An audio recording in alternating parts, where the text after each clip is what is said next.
नमस्कार, जय हिंद। 8 नवंबर 2016 का दिन इंडिया में ब्लैक डे के रूप में मनाया जाना चाहिए, क्योंकि इसी दिन 8 नवंबर 2016 की भारतीय प्रधानमंत्री टीवी पे आते हैं और एकाएक 500 और 1000 के नोट को प्रचलन से बाहर कर देते हैं। और इन सब चीज़ों को करने के पीछे उनकी मंशा ये थी कि भारत से जो है काला धन जिसका उपयोग आतंकवाद में किया जाता है वो कम हो जाएगा। लेकिन आपको बता दें, इसका कोई भी इफेक्ट नहीं हुआ, डिमोनेटाइजेशन का इफेक्ट नहीं हुआ, बल्कि भारतीय लोगों के जीवन में बहुत ज़्यादा ही बदलाव आ गया। उनका जीवन बिल्कुल उथल पुथल हो गया। लेकिन साहब और बीजेपी वाले सब चीज़ों को मानने को तैयार नहीं है। पार्टी का दावा था कि डिमोनेटाइजेशन जब करेंगे तो लोगों के पास जो काला धन है वो बाहर आ जाएगा। लेकिन आरबीआई के अनुसार लगभग 99.31% जो करेंसीज थी वो वापस आ गई बैंक में।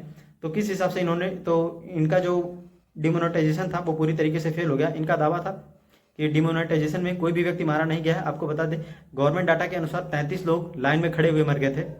और भारत में डिमोनेटाइजेशन की वजह से लगभग 50 लाख से ज़्यादा नौकरियां चली गई थी, बस डिमोनेटाइजेशन की वजह से। लेकिन मोदी सरकार और भक्तगणों का दावा था कि अगर डिमोनेटाइजेशन जब किया जाएगा तो जो भारत का काला धन है वो बैंकों में नहीं जमा हो पाएगा और वो खराब हो जाएगा जो उद्योगपतियों के पास है। लेकिन कई लोगों का मानना ये था कि जो डिमोनेटाइजेशन हुआ था उसके पहले बीजेपी के कई नेता अपने पैसे को ठिकाने लगा चुके थे, और बड़े बड़े नेता थे जो अपने पैसे को ठिकाने लगा चुके थे, क्योंकि डिमोनेटाइजेशन एक बिगेस्ट स्कैम था। ये कई लोगों का दावा था कि ये सरकार का सबसे बड़ा बिगेस्ट फेल्योर था। इन लोगों का दावा था कि जब 2000 का नोट मार्केट में जब आएगा तो उससे जो भ्रष्टाचार कम होगा। ये तो इलॉजिकल बात थी, क्योंकि अगर 1000 के नोट से भ्रष्टाचार हो रहा है तो किस हिसाब से 2000 के नोट से भ्रष्टाचार नहीं होगा। और अब मोदी गवर्नमेंट ने एक फैसला और लिया है कि 2000 का नोट जो है वो सितंबर तक बंद हो जाएगा। इसके पहले आप जाके बैंकों में अपने 2000 के सारे नोट जाके जमा करा दीजिए। साहब, आपके अपने सलाहकार को बदलने की ज़रूरत है। जो आपके सलाहकार लोग हैं आप उनको बदलिए, वो आपके उल्टे पुल्टे फैसले सुना रहे हैं। वही अरविंद केजरीवाल ने इनको ट्रोल करते हुए कहा है कि इसीलिए देश के प्रधानमंत्री का पढ़ा लिखा होना जरूरी है, कि कोई भी आके उसको मूर्ख बना के चला जाता है, कोई भी काम करने के लिए बोलता है और वो करने के लिए तैयार हो जाते हैं।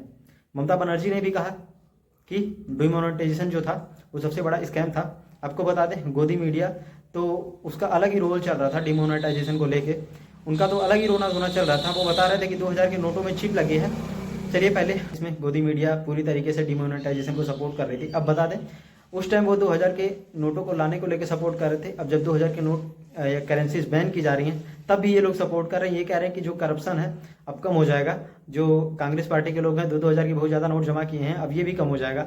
इन लोगों को यही नहीं पता चल रहा है कि हमें कब सपोर्ट करना है, कब विरोध करना है। साहब की चटुकारिता और साहब की दलाली में इतने ज़्यादा ये लोग व्यस्त हैं कि इनको सही और गलत के फैसले में कुछ नहीं पता चल रहा है। डिमोनेटाइजेशन का इफेक्ट आम लोगों से पूछिए, जो अपना ही पैसा एक एक महीना 1.5 महीना लेके बैंकों की लाइन में चक्कर काटते रहे। साहब को लेकिन इन सब चीज़ों से कोई मतलब नहीं है। कितने लोग शहर में बेरोजगार हो गए, लेकिन साहब को अपनी इमेज बढ़िया होनी चाहिए, बस उसके लिए चाहे जितना बड़ा भी सेक्रीफाइस करना पड़े वो कर देंगे।